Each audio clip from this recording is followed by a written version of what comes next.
recién se conectó.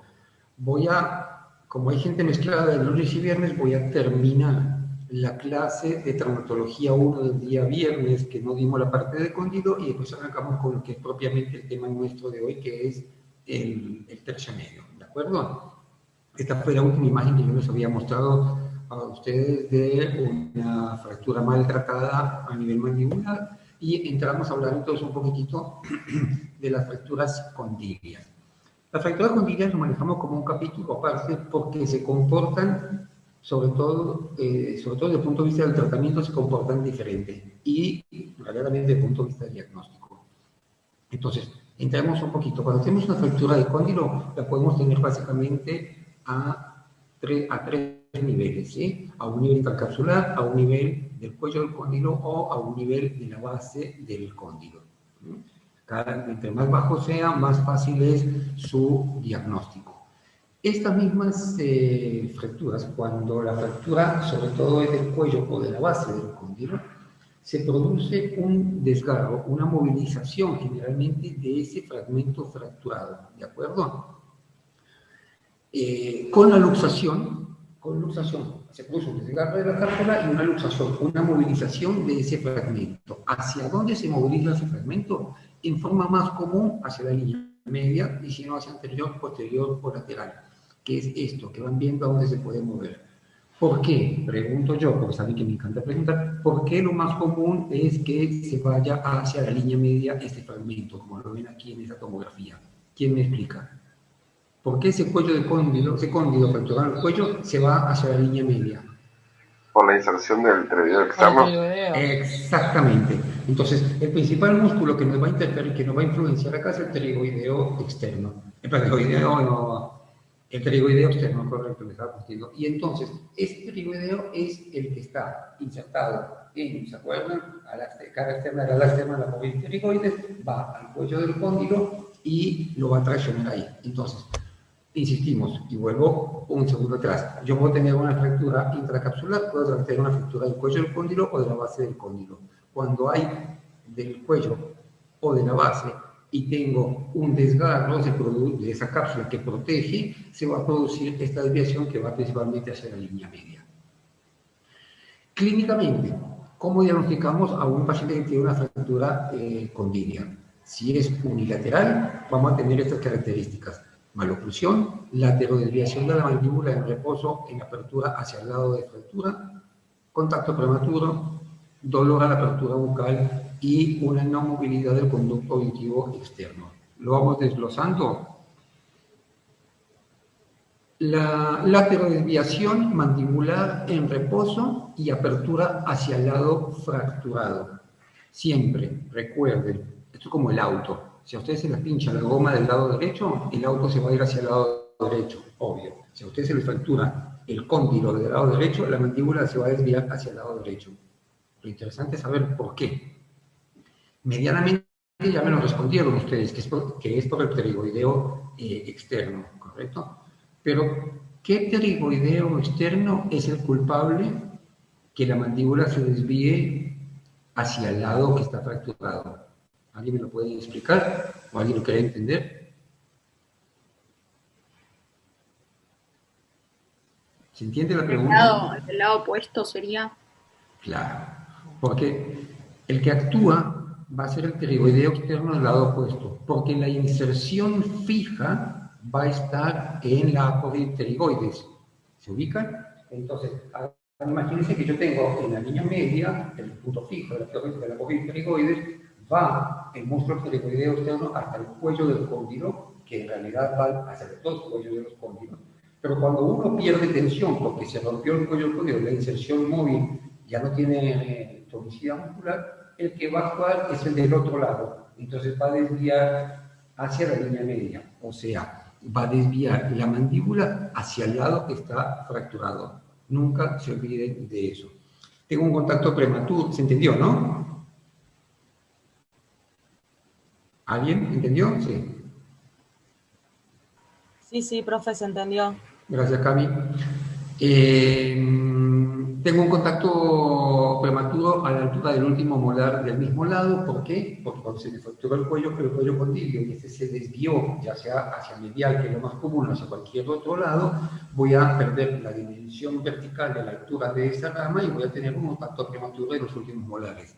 Obviamente el dolor, y cuando ustedes ponen un dedo dentro del conducto auditivo externo y piden que movilice, obviamente ese cóndilo al no movilizarse, ustedes no van a sentir la movilidad en el conducto auditivo externo.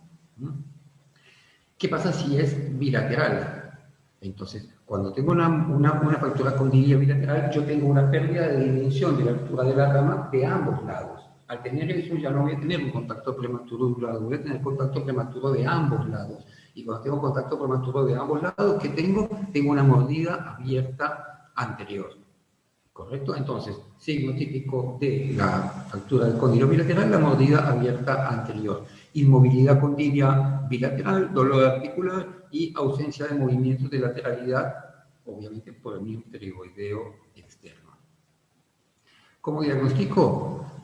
Con lo típico, una radiografía panorámica que cuando nos permite y es muy buena, o la fractura es bastante basal, lo vemos con claridad, una tomografía de ascónico o con BIM, o una radiografía de base de cráneo, siendo evidentemente mejor la tomografía y la tomografía de ascónico. Pero bueno, veamos una radiografía panorámica con una fractura condilia, pero de base de cóndilo, ¿sí? Entonces, esta es fácil de diagnosticar. Ustedes la vieron, esta imagen, ya en fractura mandibular, y que es típico recibir un trauma del lado contralateral, produce la fractura a este nivel, el sinergismo, la energía se transmite hasta acá y fractura este lugar. Recuerden una cosa muy importante, que esto es fundamental. ¿Por qué es importante que se fracturen los cóndilos? Y se van a decir que este doctor está loco porque no tiene ninguna lógica. No. La fractura de los cóndilos, y esto quiero que les quede muy claro, es un fusible de protección. Quiere decir, si yo recibo un trauma en la región mentoniana o en la región parasinficiaria y la energía se me va a transmitir hacia el otro lado, síganme el mouse, y la energía se me va a transmitir, ¿sí? Esta energía, si acá no se fractura el cóndilo se va a insertar dentro de la cavidad glenoidea y va a entrar al endocráneo. Entonces la lesión es mucho más grave, ¿de acuerdo? Entonces, vamos a usar un puntero más cómodo acá. Entonces, cuando se fractura, hace la función de fusible, Ustedes saben que es el fusible, me llega una corriente eléctrica muy alta, entonces se quema el cable del fusible y no se me quema la computadora y no se me queman los electrodomésticos de la casa. Esto es lo mismo. Yo recibo un trauma que me transmite la energía mecánica por acá, ¿sí? Y que si no se fractura esto acá a nivel de fusible, la apófisis, el cóndilo se me va a introducir dentro de la cavidad glenoidea y va a entrar en el endocráneo y me va a traer grandes complicaciones. Entonces, vemos tomografía, estamos hablando de imágenes, yo me alejé un poquito, vemos diferentes imágenes donde veo la rama ascendente, y donde veo los fragmentos condilios llevados hacia la línea media. Lo mismo acá, una reconstrucción tridimensional, donde se ve perfecto, no hay nada que explicar, y vemos como el condilo se ha ido hacia la línea media. Diferentes cortes que muestran lo típico. Habíamos hablado de que uno de los estudios ideales era la tomografía computada de ascónico, ¿sí? O la tomografía computada con BIM. Recuerden que, creo que lo saben un poco por rayos, pero básicamente son estudios que están mucho más dirigidos y permiten ver muchísimos detalles. Siempre funciona esto con diferentes ventanas. Ventanas quiere decir el campo visual que tenemos con cada equipo. Entonces, los equipos de tomografía computada con BIM vienen de 5x5, 5x8, 8x8. ¿Por qué? Porque si ustedes van a un centro de que tengan un equipo de 5x5, nunca van a poder sacar con ese mismo equipo los dos cóndilos, ¿sí? Entonces, o enfocan específicamente el cóndilo, o no van a poder sacar con un equipo de esos toda una imagen y van a necesitar que le hagan la imagen. Tienen que preguntar si el equipo donde van a tiene un FOC grande mínimo de 8x8 para que en una sola tomografía salga esta imagen. Y vamos a la parte entonces que es más interesante. Me imagino que estamos todos bien y entendemos lo que hablamos. Tratamiento de la fractura de cóndilo. Objetivo, restablecimiento de forma y función, oclusión, rango de movimiento y simetría facial. Conclusión, volver a dejar al paciente como estaba. Restablecimiento de forma y función, oclusión con un buen rango de movimiento. O sea, yo tengo que lograr que el paciente vuelva a abrir y cerrar la boca como lo abría antes. Medida mínima promedio habitual es que el paciente pueda poner 3 dedos de él en su boca. En este sentido, sabemos que tenemos una dimensión más o menos normal. Y obviamente lograr la simetría. Para lograr eso con las fracturas de cóndilo puedo, como siempre, técnica cerrada o técnica abierta.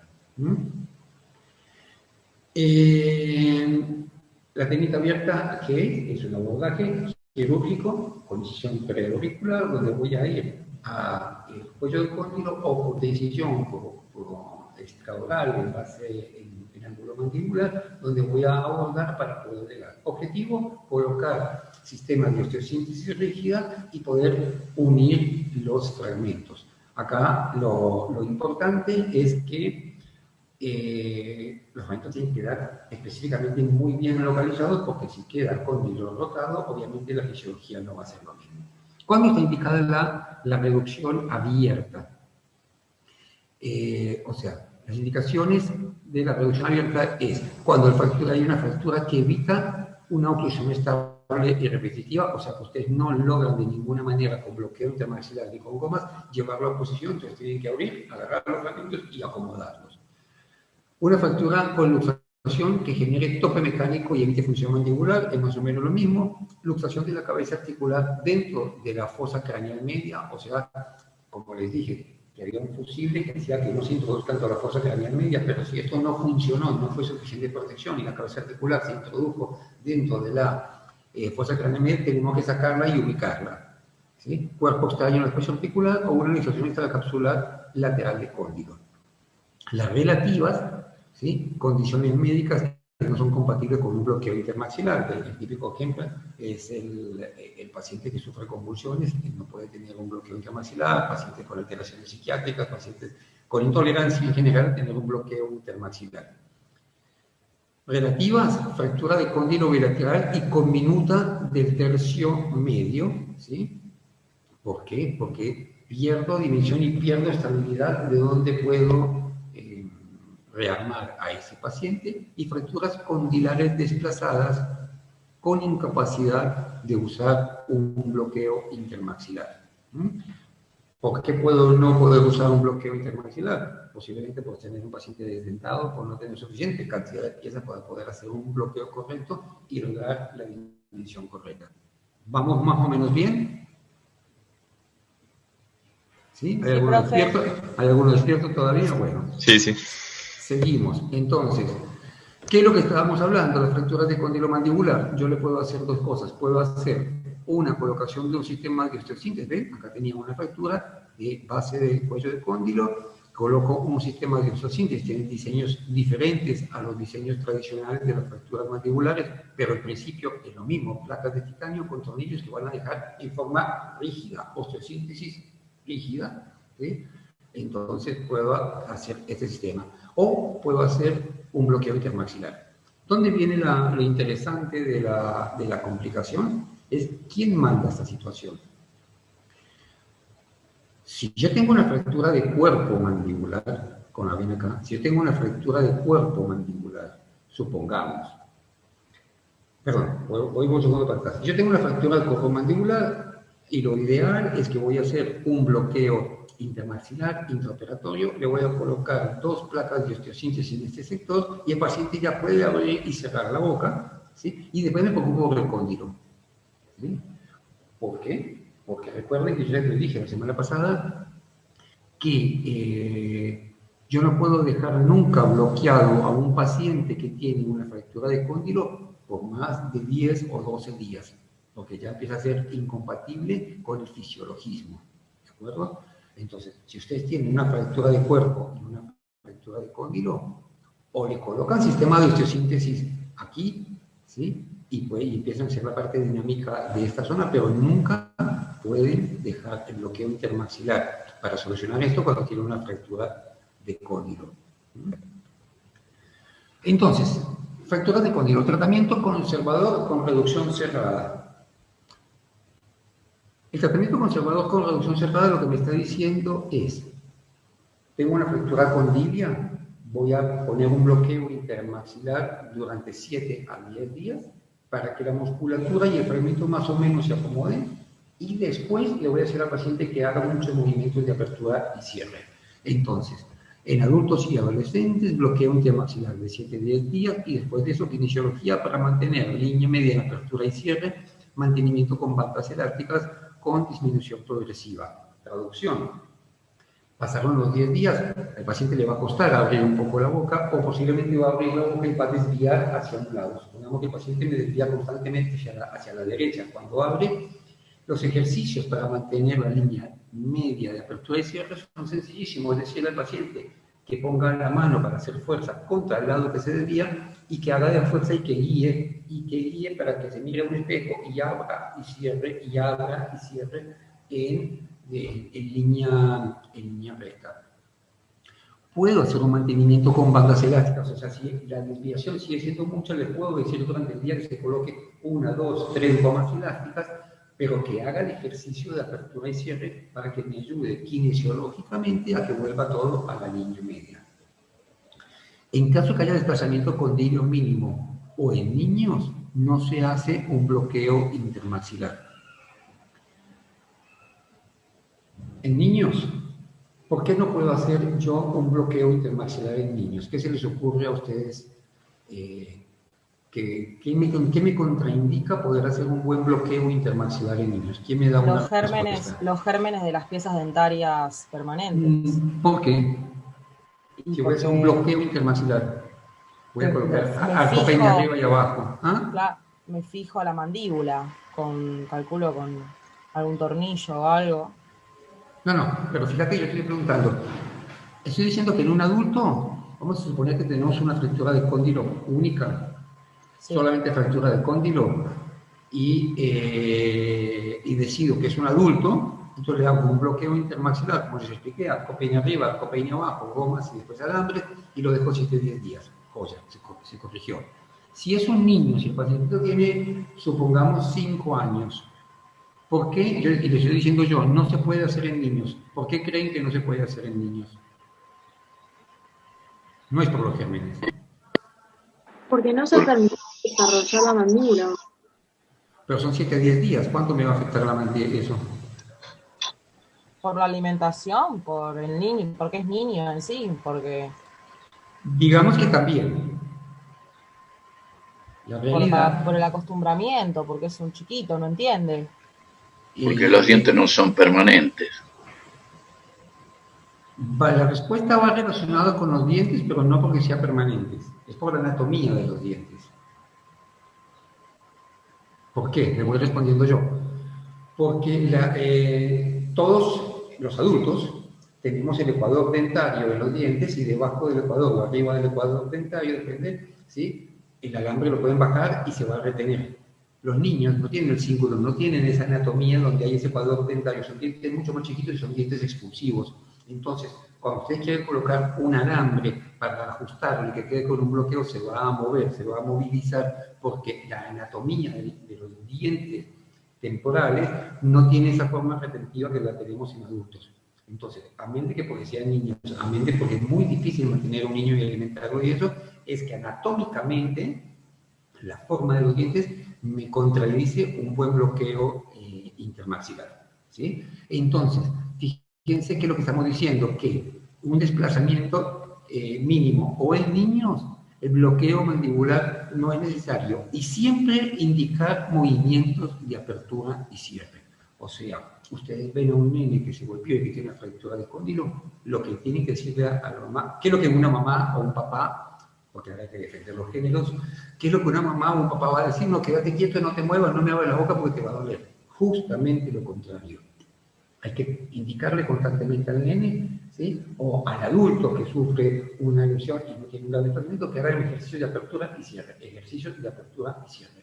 ¿Por qué? Porque las secuelas de de una fractura condilia maltratada es en adultos la anquilosis y en niños puede ser la anquilosis o el no crecimiento de la mandíbula por falta de estímulo. Ustedes saben perfectamente que el crecimiento mandibular está regido por articulación. Entonces, siempre, en conclusión, en niños no se hace bloqueo maxilar, siempre ejercicios de apertura y cierre. ¿De acuerdo? Ya estamos. Tengan presente que una de las consecuencias de la articulación temporomandibular, del mal tratamiento de la articulación temporomandibular, es la anquilosis. Si ustedes dejan bloqueado a un paciente o el paciente no mueve la mandíbula durante un periodo largo, ¿sí? Habiendo sufrido un trauma, vamos a tener como consecuencia una anquilosis, que eso ya después requiere un tratamiento completamente diferente. ¿Quedamos bien? Oficialmente terminado el tema de tercio de mandíbula y cóndilo mandibular. ¿Se entendió? Perfecto, profe. Me alegra.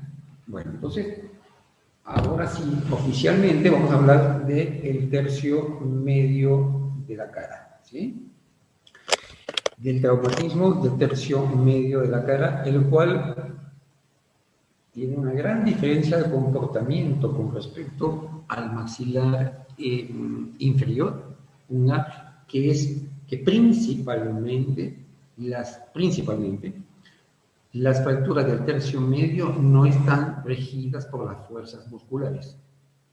¿Sí? Recuerden que en el maxilar inferior hablamos de fracturas favorables y desfavorables, hablamos de una biomecánica mandibular, porque hay muchas fuerzas que traccionaban un fragmento hacia arriba o un fragmento hacia abajo.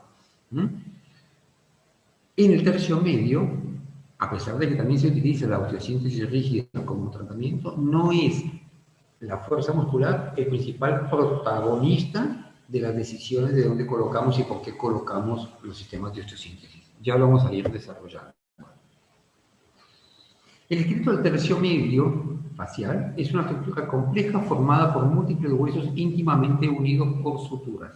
Entiendan toda esta introducción. El tercio medio facial se encuentra conectado y apoyado con los huesos del endocráneo, frontal, esfenoides y temporal. Y acá estamos. Puede ser visto como un laberinto de cavidades que contienen aire, a excepción de la cavidad donde obviamente están los globos oculares. Todo este complejo está rodeado por láminas óseas delgadas con bordes óseos gruesos que se llaman pilares faciales. Siempre decimos lo mismo, a la gente dice traumatología del macizo craneofacial. El macizo craneofacial de macizo no tiene nada, porque no es macizo, porque como dice acá es un laberinto de cavidades. La cavidad donde está la fosa nasal, donde están los senos maxilares, donde están los globos oculares, básicamente es aire, ¿sí? Espacios vacíos, el globo ocular no mantiene fuerza, no mantiene nada. Entonces, ¿qué es lo que mantiene? ¿Qué es lo que le da la anatomía? ¿Y qué es lo que le da la estructura? ¿Y qué es lo que nos hace pensar en cómo es el tratamiento? Es esto. Todo este complejo está rodeado por láminas óseas delgadas con bordes óseos gruesos que se llaman pilares faciales. Volvamos a... No se olviden de ese término, pilares faciales, que lo vamos a repasar bastante más adelante. ¿Cómo clasificamos? Así como las fracturas de mandíbula las podemos clasificar de diferentes maneras, acá las clasificamos también, si son simples o múltiples, si son cerradas o abiertas, si son de construcción directa o indirecta. ¿Qué es directa o indirecta?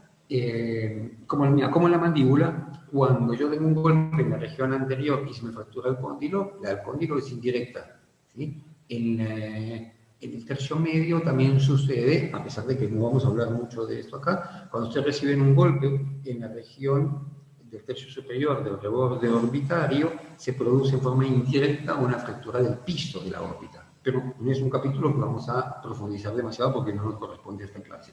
Pero a eso se refieren en directas e indirectas. Es donde se recibe el trauma y donde se produce la fractura.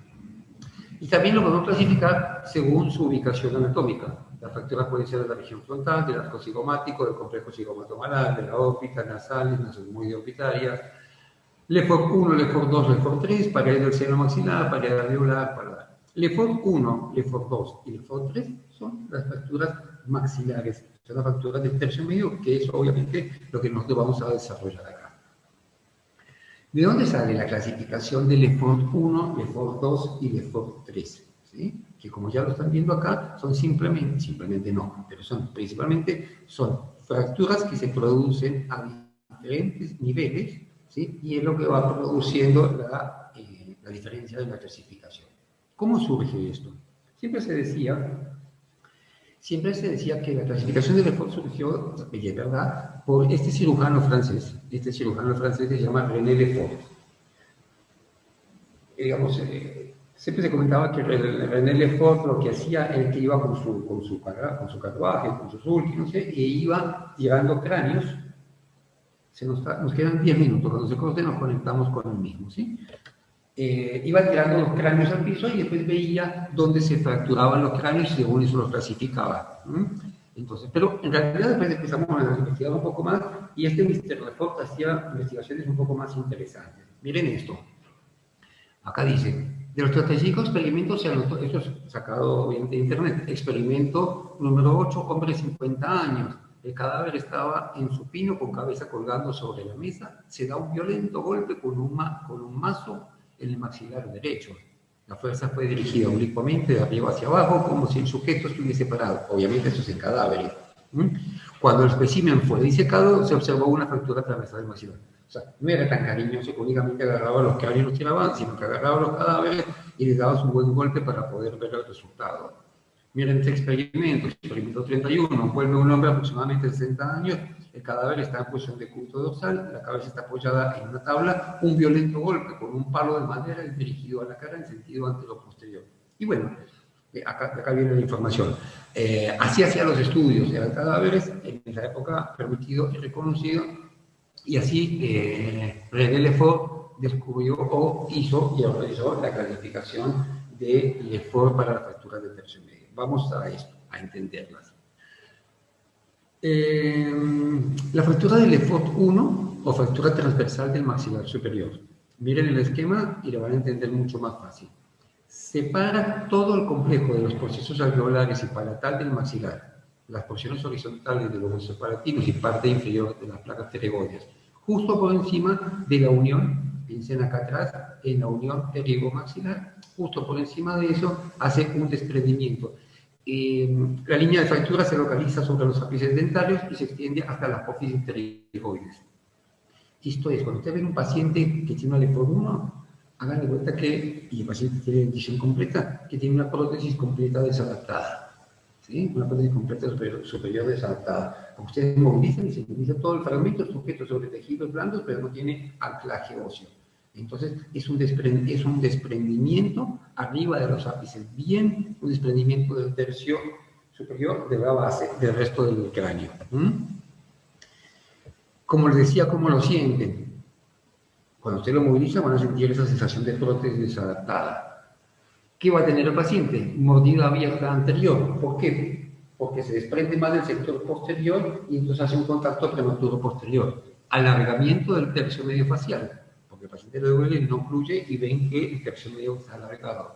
Movilidad del arco dentario, lo que yo les explicaba, hematoma vestibular superior, edema facial y puede llegar a tener epistaxis. Esas son las características principales de un paciente que tiene una fractura de Lefort. Y fíjense que lo que estamos haciendo acá es esto, es movilizándolo. Siempre piensen que cuando ustedes tienen una fractura de maxilar superior, Lefort 1, Lefort 2, Lefort 3, vamos a tener un movimiento de la porción dentaria o todo el complejo dentoalveolar. Pero tenemos que saber desde qué altura se está moviendo. Si se está moviendo desde acá, lanzando el puntero láser, si se está moviendo desde acá o si se está moviendo desde acá. ¿Cómo voy a hacer clínicamente para saber?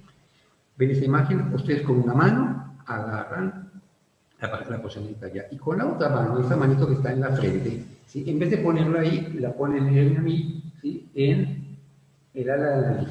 Entonces, si ustedes movilizan los dientes y sienten en su otra mano que el movimiento está ahí, están hablando de una Lefort 1. Si ustedes ponen la mano acá y sienten que el movimiento está en la espina nasal, están hablando de una Lefort 2, o si lo sienten mucho más arriba, clínicamente pueden estar sospechando de una Lefort 3.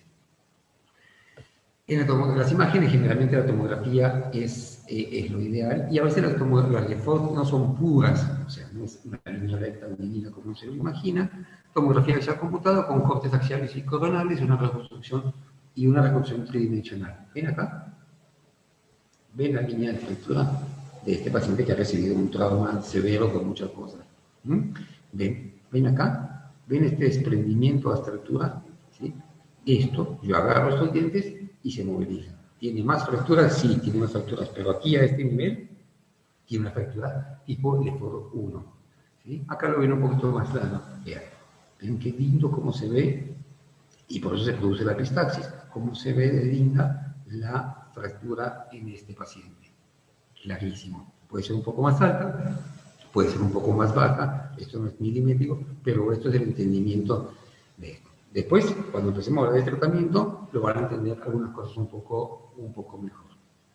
No, ya llegó al tratamiento. Bueno, el tratamiento. Como siempre, el tratamiento tiene un objetivo. Objetivo, reposicionamiento del maxilar y obtener la oclusión previa al trauma, la proyección anterior del labio y la altura facial anterior. Porque no es la oclusión el único parámetro importante cuando estamos reconstruyendo un tercio medio. Porque ustedes pueden lograr una excelente oclusión dentaria y haberle disminuido la altura facial al paciente. Yo me acuerdo, y siempre cuento lo mismo, yo me acuerdo hace varios años, cuando yo era residente, no existía este sistema de osteosíntesis rígida todavía, año 80 y pico, ¿sí? No existía todavía ni comercio ni nada, el sistema de osteosíntesis rígida, en todo el tratamiento era completamente diferente, y a un paciente que había llegado al hospital y que un montacargas le había aplastado la cara, ¿sí? Cuando se lo reconstruyó y le sacaba la foto de la oclusión había quedado perfecto. Pero esta porción del tercio medio le había quedado casi a la mitad de altura, había quedado deforme el paciente. Y no teníamos la manera de reconstruir eso. Se lo cuento para que me sigan. El objetivo no es únicamente es la oclusión más la proyección anterior y la altura facial anterior. ¿Cómo hago para lograr la altura facial anterior? Respetando esto que habíamos hablado hace unos minutos de los pilares. Reconstrucción de los pilares verticales de la cara. ¿Se acuerdan cuando empezamos la charla que dijimos que era un laberinto y que principalmente había aire y había algunas zonas de mayor condensación ósea que se denominaban pilares óseos? Bueno, acá es donde vienen a intervenir esos pilares óseos. ¿Sí? Los pilares óseos verticales de la cara, que son 4, 2 por lado, paranasales y cigomático alveolar, o centrales y laterales, o mediales y laterales, como ustedes lo quieran llamar, ¿sí? Ahora lo van a ver en imágenes, son los que tenemos que reconstruir. Entonces, el tratamiento es reconstruir eso, primero colocar un arcopeine para llegar a la oclusión e intentar hacer una reducción, y la osteosíntesis rígida respetando la altura de estos pilares. Fíjense acá, ¿sí? Acá tenemos un abordaje integral con un levantamiento con un colgajo amplio. Entonces, si ustedes se ubican acá, nosotros acá tendríamos las fosas nasales. Acá tendríamos la pared anterior del seno maxilar, ¿de acuerdo? La pared anterior del seno maxilar es una pared muy débil, muy milimétrica, 3 milímetros, 4 milímetros, no permite sujetar algo y lo primero que se traumatiza o que se rompe el traumatismo. En cambio tenemos, ¿sí?, un pilar central que es una zona de mayor condensación ósea y un pilar lateral, ¿sí?, optérico maxilar, ¿sí?, son estas zonas de mayor condensación, o sea, son estos pilares que son los que nos tenemos que respetar y reconstruir colocando este sistema de osteosíntesis rígida.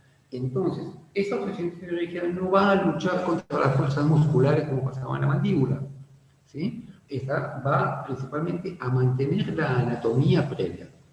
Colocamos un arcopeine, llegamos a la oclusión. La oclusión, si la mandíbula del paciente estaba sana, me permite suponer que en sentido antero-posterior he ubicado bien la mandíbula.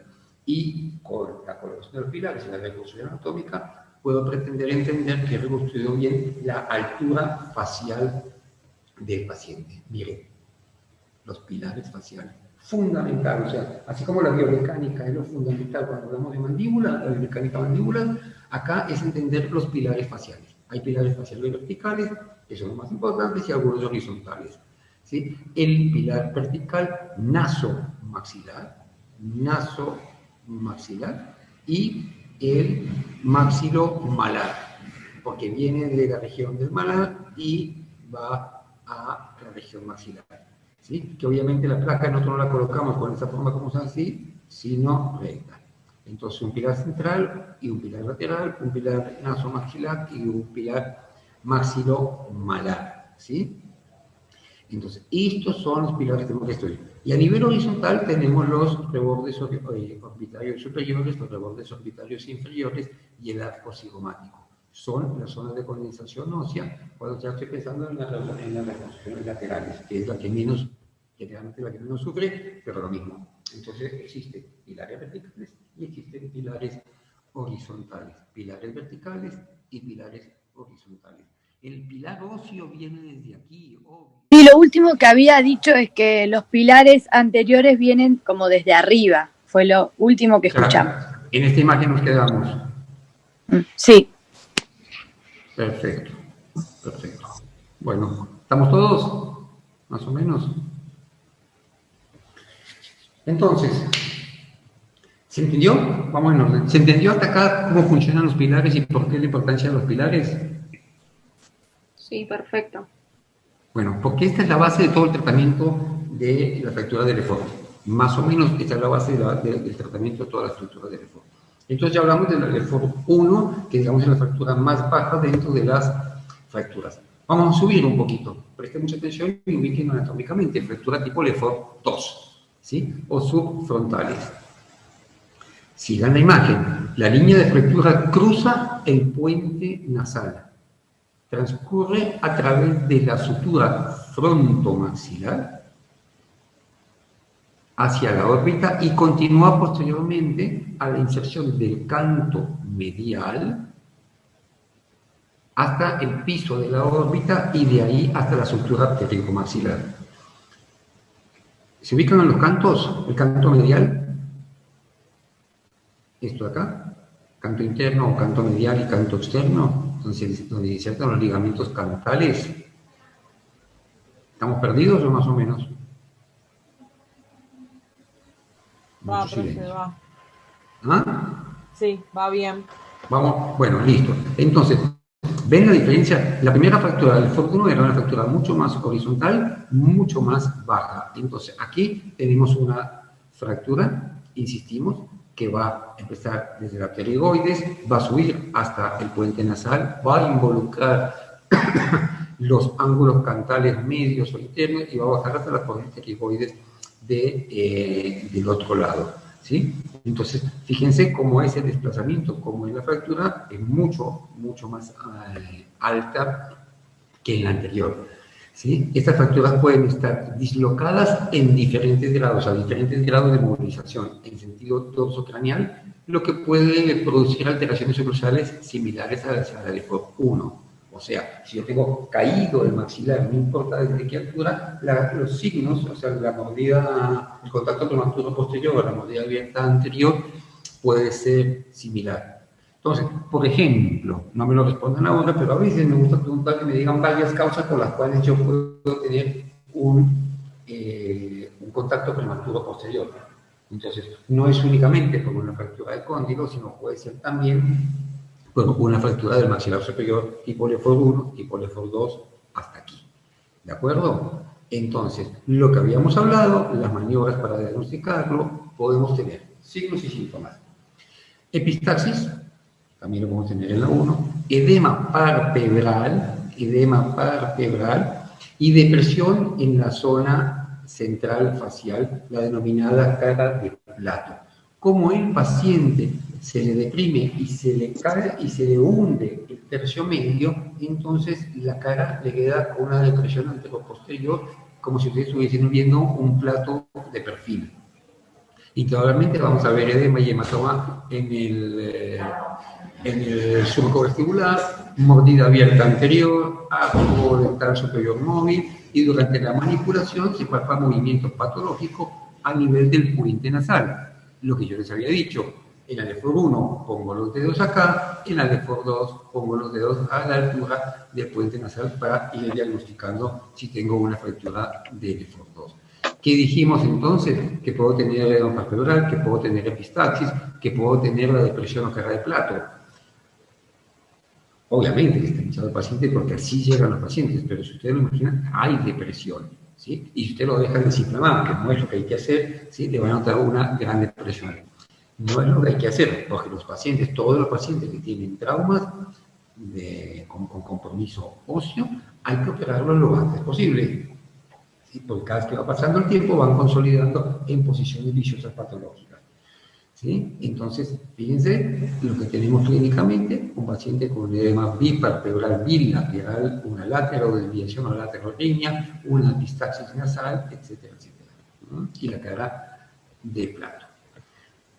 Tratamiento de la fractura del tercio medio superior.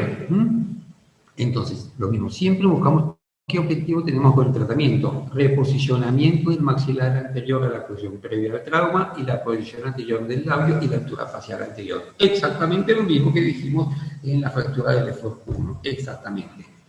Reconstrucción de los pilares.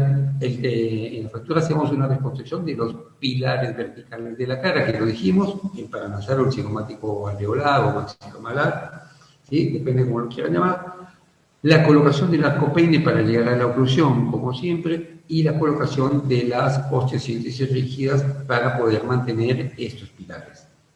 La diferencia entre el tratamiento de la Lefor 1 y la Lefor 2 es la necesidad de abordar los rebordes orbitarios y ocasionalmente el puente nasal en la fractura Lefor 2. O sea, en la fractura Lefor 1 hago básicamente todo igual en la 1 y en la 2 porque estoy reconstruyendo los pilares, el pilar central y el pilar lateral, pero en la Lefor 2, como la fractura es más alta y pasamos a nivel de puente nasal y puedo tener compromiso dentro de los rebordes orbitarios, entonces tengo que revisar esa zona también. Por compromiso, digamos, por tema, no nos corresponde nada más dar en esta clase la parte propiamente maxilar y todo lo que es rebordes orbitarios y traumatismo más alto lo van a ver el próximo año. Pero usted tiene que saber que cuando está hablando de una Lefor 2, el tratamiento es, desde el punto objetivo, lo mismo, la colocación de los pilares es lo mismo, pero tenemos que revisar más zonas. Tenemos que revisar los rebordes orbitarios y el puente nasal. Entonces voy a hacer un bloqueo intermaxilar, voy a colocar, a tratar de reconstruir los pilares, y si me pasa como en estos casos, que los traumas son cada vez más graves y que yo tengo una dislocación y que se me abren algunos fragmentos, bueno, tendré necesidad de colocar algunos sistemas de osteosíntesis fuera de protocolo, ¿sí? Entonces, el protocolo básico que me dice reconstruyamos los pilares para poder mantener la altura facial, lo hacemos. Pero si aparte de esto tengo que controlar que no se me ensanche la cabeza del paciente, la cara del paciente desde el punto de vista óseo, necesito hacer algunas cosas más. Se dan cuenta que este paciente tenía un compromiso mucho más importante, tiene una reconstrucción a nivel frontal, frontomalar, rebordes orbitarios, etc. Y nos vamos un poquito más arriba, la fractura del Lefor 3. Sigamos la línea. Esta fractura comienza en las suturas nasofrontales y frontomaxilares y se extiende posteriormente a lo largo de la pared medial de la órbita. Acá es donde se presenta la diferencia, ¿sí? Vamos a nivel de la pared media de la órbita a través de la ranura nasolacrimal y los senos etmoidales. La fractura continúa a lo largo del piso de la órbita, continuando a través de la pared orbitaria lateral hasta la unión cigomático-malar y el arco cigomático. ¿Estamos? Es una disyunción cráneo-facial. Estamos desprendiéndonos, ¿sí?, directamente de la parte más superior de la cara. Como un paciente así, ¿sí? Un paciente que tiene Lefor 3 desarrolla rápidamente un edema en forma del globo de la cara. Fíjense. Hematoma biparpleural es igual que en otro, hemorragias subconjuntivales, epistaxis, cráneo rinorrea, mordida abierta anterior y posiblemente un overjet invertido por la retrusión que va a tener todo ese tercio medio. Fíjense esto, hemorragias subconjuntivales. Eso dice que yo le voy a abrir los párpados al paciente, ¿sí? Y voy a ver que tengo una hemorragia conjuntival o subconjuntival, pero hay un signo que se llama signo de Rowe, R-O-W-E, que es cuando la porción distal, o sea, la pupila hacia afuera, de la pupila hacia afuera, tiene ese hematoma en ese tercio, es que viene acompañado de una fractura de malar. Se los hago como comentario porque la fractura de malar la van a ver el próximo año. Pero en línea general es el signo de Roux, se llama signo de Roux positivo cuando tienen esa hemorragia subconjuntival, entonces lo asociamos con la fractura de malar, que este tipo de fracturas vienen acompañadas. Conclusión, hemorragia subconjuntival viene como un signo o un síntoma de una fractura del EFOR3. El edema rápido, las hemorragias, la epistaxis, la cráneo-rinorrea, la mordida abierta y el overjet invertido. Entonces, ¿qué es la cráneo-rinorrea? La cráneo-rinorrea es una fístula del espacio subaracnoideo hasta nariz u oído a través del cráneo. ¿Qué quiere decir eso? Rinorrea es lo que todos tenemos cuando nos resfriamos y nos sale mocos o líquido por la nariz, ¿correcto? Cráneo-rinorrea es cuando ese líquido viene del cráneo inteligente, cuando viene de más arriba, ¿sí? Cuando viene el líquido cefalorraquídeo. ¿Se ubica? Entonces, ¿qué quiere decir? Que hay, como dice acá, una fístula del espacio subaracnoideo hasta la nariz. Se ha roto algo a este nivel, hay pérdida de líquido cefalorraquídeo que obviamente cae en el seno maxilar y después termina cayendo por fosa nasal. Entonces, ¿qué va a sentir por fosa nasal? O a veces por conducto auditivo externo. Generalmente por fosa nasal. ¿Qué va a sentir el paciente? Va a sentir una constante pérdida de líquido por fosa nasal. Los pacientes a veces están muy lúcidos, a veces no están tan lúcidos, a veces tienen absolutamente tapado por coágulos, a veces no, hay variabilidad. Pero sucede a veces, sobre todo estos pacientes que están 2, 3, 4 días internados antes de poder llegar a la cirugía y los coágulos empiezan a desaparecer y el paciente empieza a sentir que tiene constantemente un contenido, un goteo, o la familia que dice, constantemente le sale un líquido de la nariz.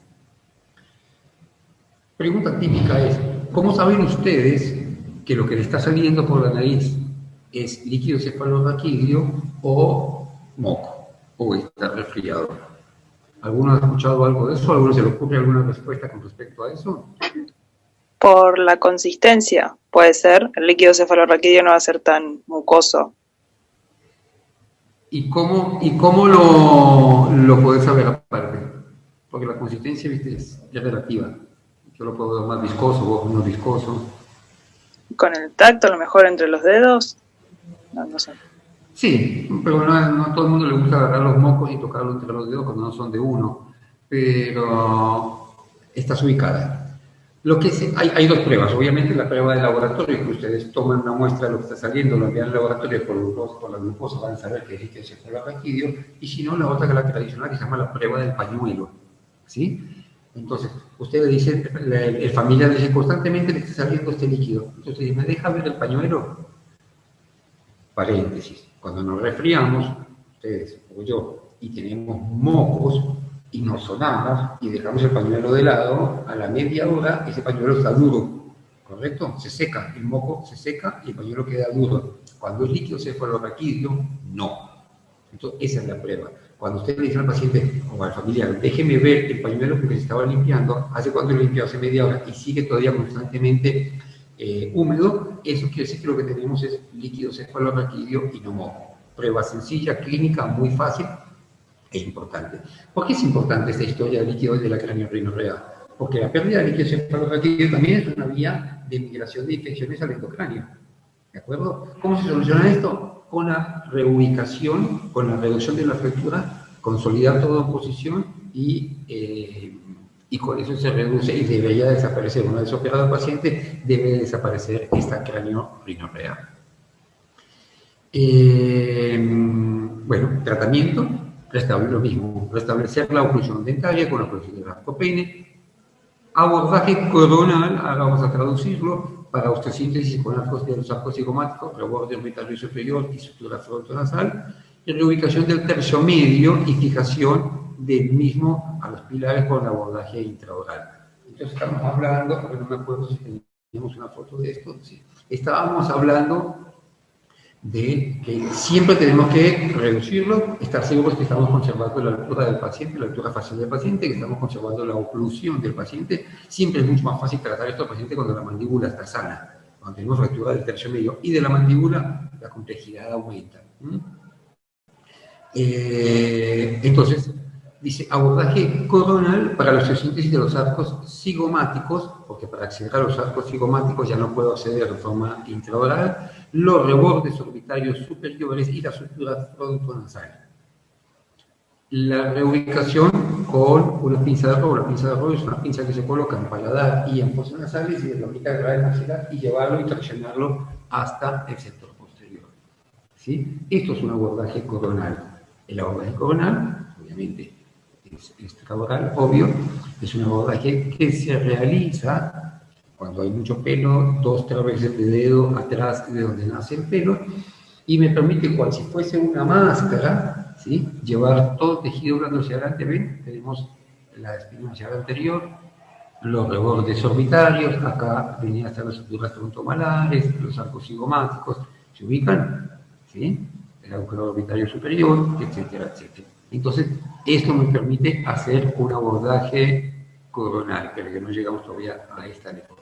Entonces, esto ya es obviamente una complejidad mucho mayor, pero va desde afuera, desde arriba, desde los lados, hacia el medio, y la reconstrucción integral de los pilares. Siempre, siempre la reconstrucción de los pilares. Nada. Y esta última era para que recuerden que no todas las LEFOR son lo mismo, ¿sí? Diferentes complejidades, diferentes, pero todo el tabatismo mandibular, maxilomandibular, se basa el éxito en las osteosíntesis rígidas, bien colocadas y con criterios. ¿Se entendió algo? ¿Quedó alguno despierto? Sí, sí, todo muy, muy claro. Tengo una duda. Bueno, decime. Sí.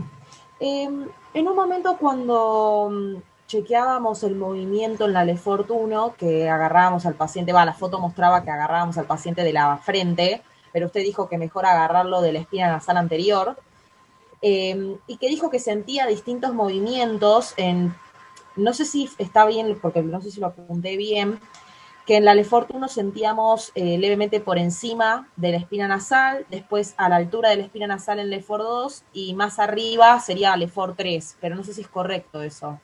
Claro, vos pensás, ahora que ya sabes, porque ya aprendiste, ya sabes dónde va cada una de esas fracturas, a qué altura va, básicamente es aquí, yo estoy poniendo el puntero, ¿sí? Y si ven la cara mía acá, ¿sí? Acá voy a sentir, porque es un sitio donde se me va a desprender el maxilar superior. Cuando yo movilizo los dientes voy a sentir eso. Después, ¿sí?, yo puedo poner los dedos aquí en el puente nasal, o puedo poner también los dedos aquí en los rebordes orbitarios. Y ustedes tienen que ir intuyendo, porque ya saben la teoría de por dónde va si es una Lefort 2, van a sentir tal vez un movimiento acá y van a sentir un movimiento aquí, ¿sí?, en los rebordes orbitarios. Pero si es una Lefort 3, que se acuerdan que va por dentro de la órbita, ¿sí?, únicamente van a poder sentir el movimiento acá. Es una ayuda diagnóstica, no es un diagnóstico definitivo. Pero claro, también lo que me preguntás, estas diferentes alturas es porque voy concibiendo y entendiendo por dónde transcurren las fracturas. Si se mueve acá, a nivel del reborde orbitario, ustedes pueden decir que esto debe ser una fractura de Lefort 2. ¿Sí? Si el movimiento lo sienten únicamente acá y tal vez todo complejo, ustedes dicen esto puede ser una fractura de Lefort 3, porque al ir por dentro de la órbita, obviamente no podemos poner el dedo para palparlo. Claro. ¿Entendido? Perfecto, mil gracias. ¿Alguna otra pregunta? Miren que con esto terminamos todo lo de trauma. No hay más clases de trauma. No es una amenaza, es un comentario. ¿Sí? Así que cualquier duda que tengan de mandíbula o de tercio medio, o de lo que sea, recuerden de todas maneras que el miércoles a las 5 está la clase, y el viernes a las 10. La clase del viernes se la va a dar el doctor Sebastián Hernández. Bueno, pues ya no es a ustedes, al otro grupo, ¿sí? Pero están, por si acaso quieren hacer alguna pregunta o quieren repasar algo. ¿De acuerdo? ¿Todo en orden? ¿Todo entendido? ¿Los dejo libres? Buenísimo. Guardia. Bueno, Ya, gracias. buena Muchas semana para gracias, todos. hasta luego. Muchas Gracias, gracias. gracias. Cuídense.